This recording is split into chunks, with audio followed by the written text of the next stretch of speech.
There are several common vulnerabilities that we find during zero-knowledge audits. The most common, though, is logical errors. And logical errors occur when the protocol does not behave as the developer intends, which means that this type of vulnerability is very specific to the protocol that you are developing. So at Veridise, we're able to find these because we spend a lot of time trying to understand the intended behavior of the protocol and look for cases where it does not behave as the developers or we would expect. In addition to that, there are other vulnerabilities which we've talked about a number of times, like under-constrained circuits is another very common vulnerability that we find.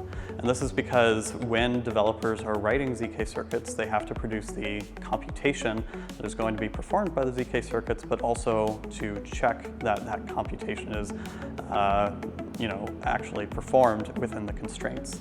And in cases where they can't produce the computation and constraints within the same statement, they have to make sure that that computation is properly constrained, and so it will be properly checked within the verifier.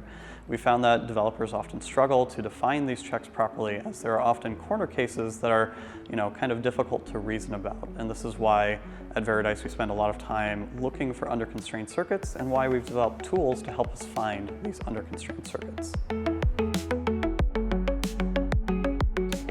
If you're developing an application and it's coming up for an audit, we again would strongly recommend that you spend time properly testing your protocol to make sure that you have caught any bugs early.